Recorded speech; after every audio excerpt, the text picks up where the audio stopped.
Hello everyone, in honor of the Batman arriving in cinemas, I thought I would go over the very first motion picture film with Batman the movie from 1966. Here we go.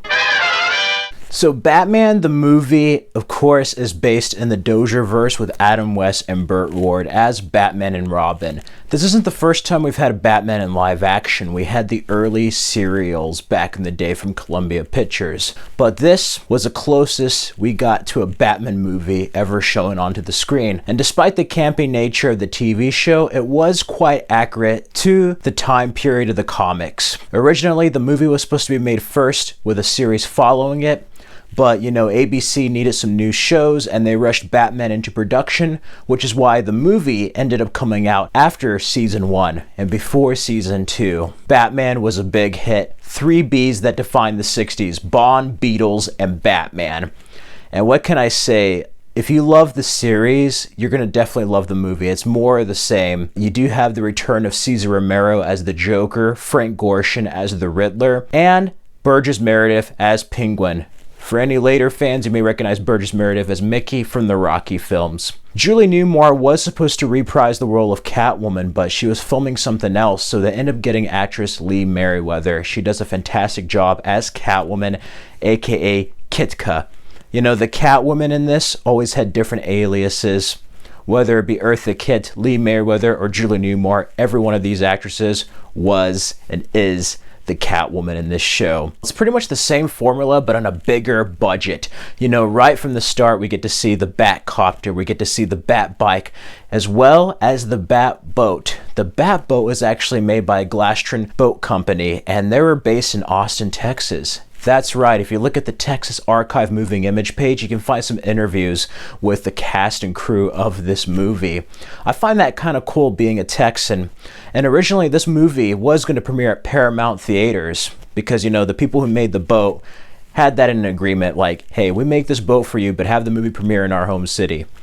That was the day the UT sniper shooting happened, so kind of a crazy coincidence and day in history. They were going to make this with or without Adam West, so Adam West decided to agree to reprise the role of Bruce Wayne, and he wanted more time as the character of Bruce Wayne, so that's why in the whole middle of this, you get to see him as Bruce Wayne and not Batman.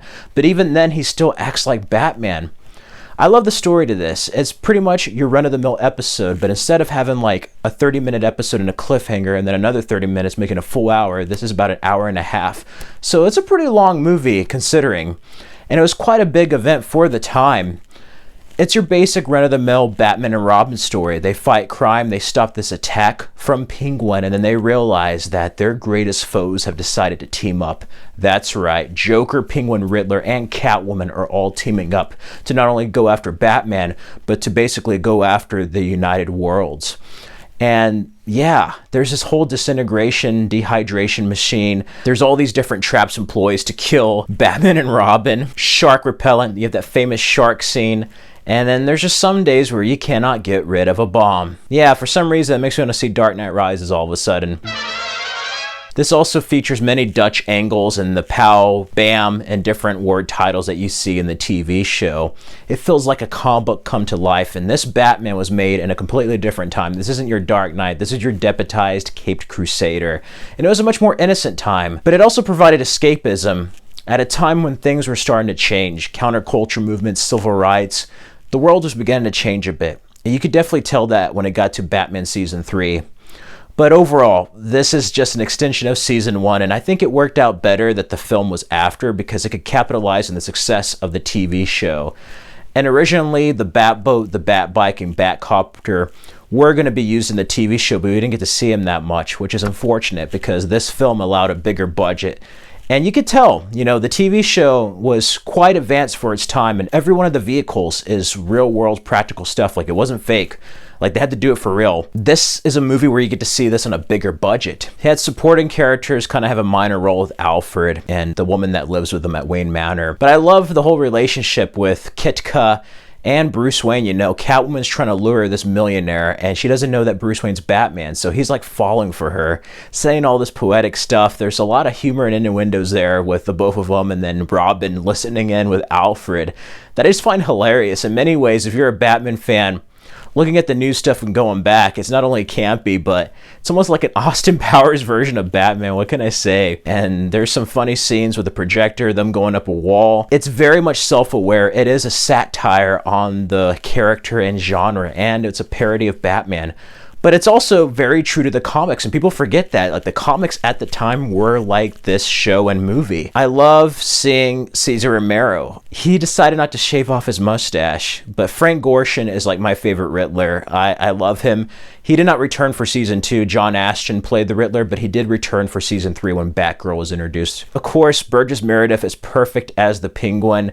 He came up with the noise of the Penguin. You know, there was like cigarettes, and he wasn't used to smoking that specific type of cigarette, or just not smoking at all, so he would cough. So to cover that, he'd be like, rah, rah, rah, and that's where like the Penguin noises came from. I find that fascinating.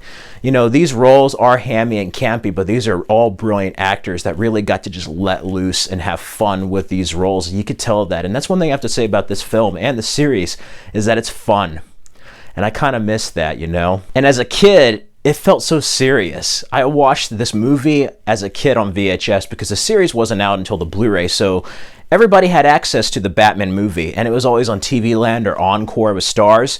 So I would watch this over and over, and then the reruns on syndication with the TV show and this movie, I felt like it was a serious Batman. But as you get older, it's like, this is funny, and it's just like, you can't believe that they got away with this, but at the same time, it's a great escape for children and adults for two completely separate reasons, you know?